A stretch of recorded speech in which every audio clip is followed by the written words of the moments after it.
संजय निरुपम जी मेरे पुराने मित्र, कांग्रेस में थे तो मुझसे बात नहीं कर सकते थे, बॉयकॉटेड थी मैं, लेकिन आज कांग्रेस से बाहर निकले हैं तो आप मेरे चैनल पर आए हैं। आपका हार्दिक स्वागत है टाइम्स नाउ नव भारत पर। संजय निरुपम जी, याद तो होगा मेरा नाम नाविका कुमार है। Thank you. कम से कम 25 साल से तो हम एक दूसरे को जानते हैं, लेकिन साथ बैठने में मनाही थी। आज क्या कहेंगे?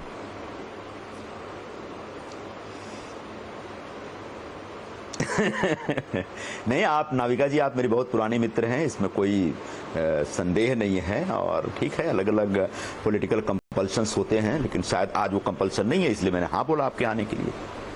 संजय निरुपम जी, आज आपने अब कांग्रेस से इस्तीफा आपने दिया या उन्होंने आपको निकाला, इस बात पर बहुत चर्चा हो रही है। पहले तो ये बता दीजिए, इस्तीफा था या आपको पार्टी से निकाला गया?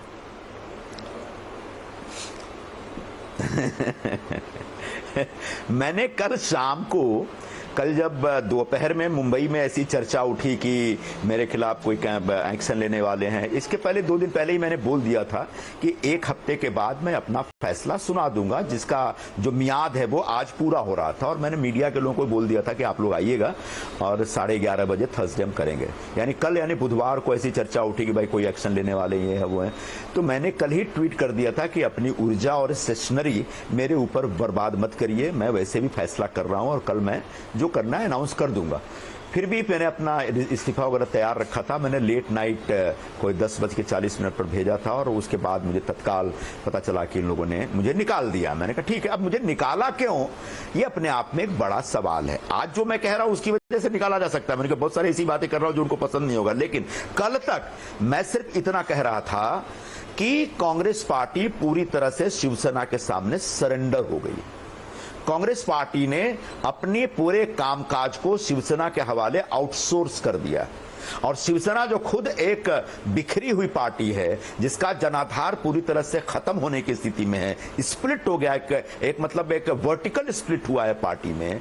ऐसी पार्टी, मतलब जो जिसको यूबीटी शिवसेना कहते हैं, ऐसी पार्टी के भरोसे कांग्रेस पार्टी एक बहुत बड़ा रिस्क ले रही है। और जिस तरीके से यूबीटी के लोगों ने कांग्रेस के नेताओं के ऊपर और कांग्रेस के सीट शेयरिंग मीटिंगों में हमारे ऊपर जिस तरह से डोमिनेट किया, वह भी मुझे गलत लग रहा था। और आखिर में उसका नतीजा आया कि मुंबई की 6 में से 5 सीटें शिवसेना ने अपने पास ले ली। मैंने कहा यह कांग्रेस पार्टी को खत्म करने का एक षड्यंत्र है, इससे कांग्रेस पार्टी खत्म होगी, कांग्रेस के कार्यकर्ताओं में निराशा आएगी और हमारे जैसे लोगों का भविष्य भी खराब हो जाएगा।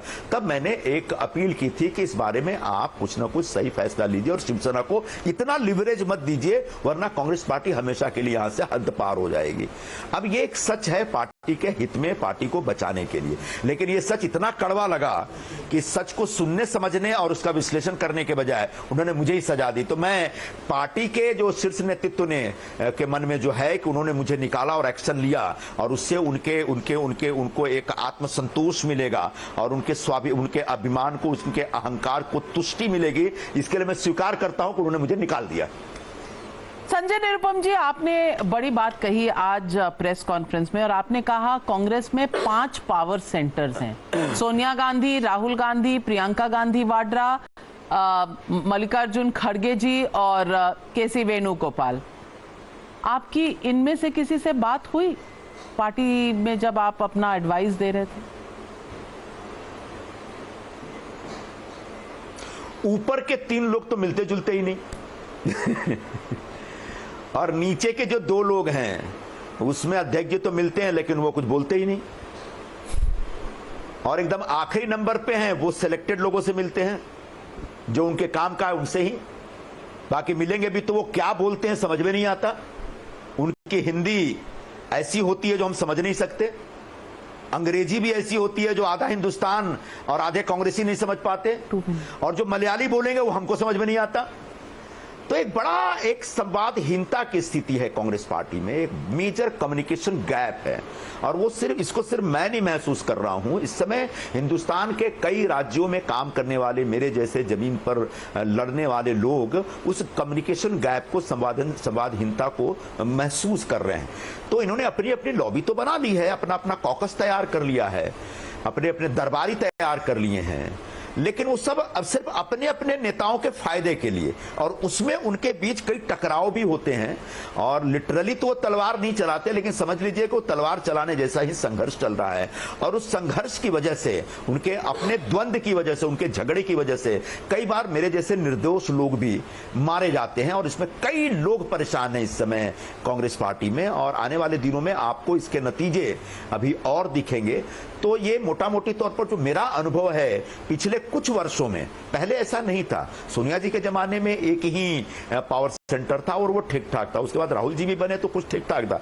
उसके बाद आज जो 2019 के बाद जो कांग्रेस का जो स्ट्रक्चर बना है, बहुत ही दुर्भाग्यपूर्ण स्थिति है। आज कांग्रेस पार्टी इसमें और भी कमजोर हो रही है, बिखर रही है। जिस तरीके से पिछले 2 चुनावों के नतीजे के बाद कांग्रेस पार्टी सिकुड़ गई पूरे हिंदुस्तान में, अगले चुनाव के बाद और भी सिकुड़ जाएगी। और 2029 तक तो मुझे लगता है कि बहुत ही बुरा हाल हो सकता है कांग्रेस पार्टी का, जिस तरीके से नेतृत्व काम कर रहा है, जिस तरीके से नेतृत्व जमीन दोष आप किसको देंगे? कनेक्ट हो गया। जमीन की जो हकीकत है, उस हकीकत को दोष आप किसको देंगे? राहुल गांधी रिस्पॉन्सिबिलिटी चला रहा है वही नहीं तो कौन चला रहा है? भाई ऐसा है तो मैंने तो पता है कोई एक आदमी चला ही नहीं रहा है, 5 लोग चला रहे हैं। जब एक गाड़ी के स्टीयरिंग पे 5 ड्राइवर बैठेंगे तो उस गाड़ी का एक नहीं कई एक्सीडेंट होने वाला है। तो गाड़ी 5 दिशा में जा रही है, कोई इधर लेके जा रहा है, कोई उधर लेके जा रहा है। तो आप कह रहे हैं कि सोनिया गांधी को भी चैलेंज करने वाले लोग हैं, राहुल गांधी को भी चैलेंज करने वाले लोग हैं, प्रियंका गांधी वाड्रा तो जनरल सेक्रेटरी विदाउट पोर्टफोलियो हैं। चल क्या रहा है?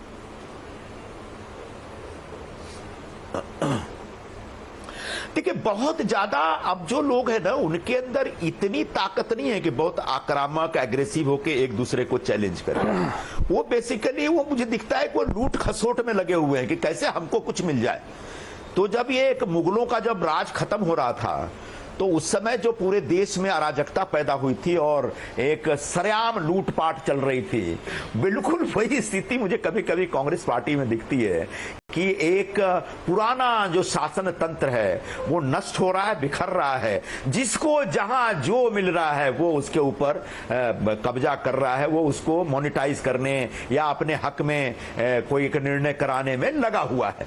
और वो जो लोग वहां बैठे हुए हाईकमान बैठ के, उनका इलेक्टिव मेरिट 0 हो गया है। चुनाव हम भी हारे हैं, पूरे देश में सब लोग हारे हैं, लेकिन उनके अंदर वो मादा नहीं रह गया कि अब जाके जमीन पे काम करके चुनाव जीतने के लिए कोई प्रयास करें। अब वो रूटलेस हैं, इलेक्टिव मेरिट 0 हो गया है, बंद कमरे की राजनीति करते हैं और कैसे अपनी रोटी सेकी जाए, कैसे अपनी पोजीशनिंग ठीक की जाए, इस प्रकार के प्रयास में लोग लगे हुए हैं। बहुत सारे लोग जो आउटडेटेड हो चुके हैं और बहुत सारे ऐसे हैं जो एकदम पॉलिटिकल नायब है, मतलब उनके पास कोई एक्सपीरियंस ही नहीं है और वो अचानक हाईकमान बन गए। और तो ऐसे लोगों के हाथ में पूरी पार्टी दे देंगे तो हमारे जैसे लोग जो जमीन पे काम करने वाले लोग हैं वो निश्चित तौर पर बहुत बेचैन स्थिति में रहेंगे और बहुत ज्यादा वो कंफर्टेबल फील नहीं करेंगे। और मैं ऐसा अकेला नहीं, ऐसे बहुत सारे लोग। पर क्या राहुल गांधी जो प्रधानमंत्री नरेंद्र मोदी को रोज चुनौती देते हैं और चाहे वो अध्यक्ष ना हो पर लीडर कांग्रेस पार्टी में उन्हें ही माना जाता है, उनका क्या रवैया है? उनकी कोई मंशा नहीं है कांग्रेस पार्टी को बचाने की? क्योंकि हाल ही के दिनों में देखा जाए तो कितने बड़े लीडर निकल कर गए हैं, शायद गिनती करना मुश्किल हो। उनकी कोई इंटरेस्ट नहीं है पार्टी में या क्या? आपकी क्या राय, आपकी क्या जानकारी? मतलब मैं ये तो नहीं कह सकता कि उनके इंटरेस्ट नहीं है पार्टी में। जिस तरीके से भारत जोड़ो यात्रा 1 और 2 किया, ऐसा तो लगता है कि बहुत ज्यादा इंटरेस्ट है, लेकिन वो इंटरेस्ट सही डायरेक्शन में है क्या? और आप साहब सारे फैसले भी अपने हिसाब से करवाएंगे और जिम्मेदारी भी नहीं लेंगे, ये कहीं ना कहीं गलत लगता है एक ऑर्गेनाइजेशन को, जहां तक एक ऑर्गेनाइजेशन के कामकाज का संदर्भ है। और मुंबई में जो सीट शेयरिंग की एक प्रोसेस चल रही थी, उस बारे में मैंने उनको आगाह किया था और मैंने उनको SMS किया था पूरा डिटेल में, और वो मैंने मेरे ख्याल से 17 फरवरी को किया था। आज देख लीजिए अप्रैल का महीना चल रहा है, उस पर कोई एक्शन नहीं हुआ, कोई जवाब नहीं आया। तो ये बड़ा दुर्भाग्यपूर्ण स्थिति है। इसलिए मैं कहता हूं संवादहीनता है। हम इतने गए गुजरे और यूजलेस नहीं है कि हमारे मैसेज के ऊपर हमारे जो हम जो एक इनपुट्स दे रहे हैं वो एक्शनेबल ना हो। उनके ऊपर एक्शन लेना चाहिए, उनके ऊपर कहीं उनका कोई ना कहीं कॉग्निजेंस लेना चाहिए। लेकिन पार्टी में किसी का कोई लेना देना नहीं, सबको अपना अपना ग्रुप है, किसने का सब अपने अपने ग्रुप के हिसाब से एक्शन लेते हैं और फैसले करते हैं और एक दूसरे को सूट करे इस प्रकार के फैसले होते हैं और यही वजह है कि पार्टी का हाल बहुत बुरा है। संजय निरुपम जी, आपने कहा कुछ लोग ऐसे फैसले लेते हैं जिसे वो मोनेटाइज कर सकें, विस्तार में बताएंगे क्या मोनेटाइजेशन होती है? मैं अब इसमें मुझे बताना अच्छा नहीं लगेगा, किसी का नाम लेना अच्छा नहीं लगेगा, क्योंकि ये जो मोनेटाइजेशन हुआ है वो उसका कोई सबूत मेरे पास नहीं है। तो मैं बोलूंगा फला ने फला को पैसे दिए या फला ने पैसे देकर अपना कुछ काम कराया, अपने कुछ कुछ हासिल किया, तो वो एक ऐसा आरोप होगा जिसका सबूत मेरे पास नहीं होगा। तो इसलिए मैं किसी का नाम न लूं तो बेहतर होगा। नहीं, नाम ना लीजिए, पर क्या लेकिन ऐसी चर्चाएं आम रही है और ऐसी बातें बड़ी नहीं, कोई टिकट्स देने में मोनेटाइजेशन होता है, किस फील्ड में मोनेटाइजेशन हो? ने टिकट देने में मोनेटाइजेशन में तो मतलब यहां पर लोगों के पास पीएचडी हासिल है वो नहीं, उसके आगे जा चुके हैं सब। बहुत बड़ी बात कह रहे हैं, कहां? थोड़ा सा और बता दीजिए, कितना आगे, कहां आगे? अब जाने दो अभी, क्योंकि मैं किसी का नाम लूंगा तो उसको साबित करना बड़ा आसान नहीं होगा। लेकिन मैं आपको जनरली बता दे रहा हूं, पता नहीं इस बात की जानकारी राहुल जी, सोनिया जी के पास है या नहीं है, लेकिन बहुत कुछ ऐसा हो रहा है पार्टी में, दिल्ली में, जो धीरे धीरे एक दीमक की तरह पार्टी को खाता जा रहा है और वो एक दिन पता चला सब कुछ भरभरा के गिर जाएगा। इसकी जानकारी हो भी सकती है, नहीं भी हो सकती है। सारे अलग अलग कोटरी में लोग अलग अलग अधिकार लेके बैठे हैं और उन अधिकारों का उपयोग अपने हक में, अपने हित में करते रहते हैं। ऐसा हमको बहुत बार दिखा है। लेकिन ये जो करप्शन की लड़ाई लड़ रही है कि भाई डिक्टेटरशिप हो जाएगी और ये करप्शन के बदले जो ये एजेंसीज का दुरुपयोग हो रहा है, इससे तो ऐसा लगता है कांग्रेस पार्टी बिल्कुल पाक साफ है, उनके साथ बहुत गलत हो रहा है।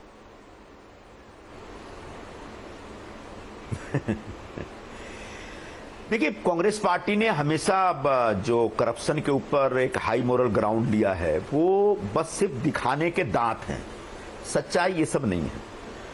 जैसे एक उदाहरण दे रहा हूं, खिचड़ी चोर का मामला, अगर आप इतना भ्रष्टाचार के मुद्दे पर इतने सख्त हैं तो आपको शिवसेना को बोलना चाहिए कि जिसकी ईडी में इंक्वायरी चल रही वो कैंडिडेट कैसे हो सकता है?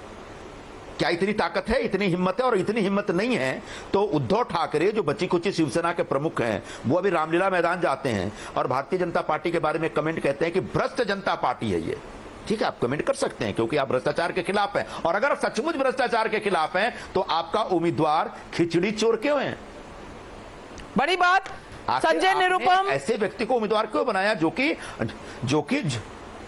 संजय निरुपम अब किधर का रास्ता कर रहे हैं? बीजेपी से मोहब्बत हो गई है या शिवसेना शिंदे गुट से मोहब्बत हो गई है?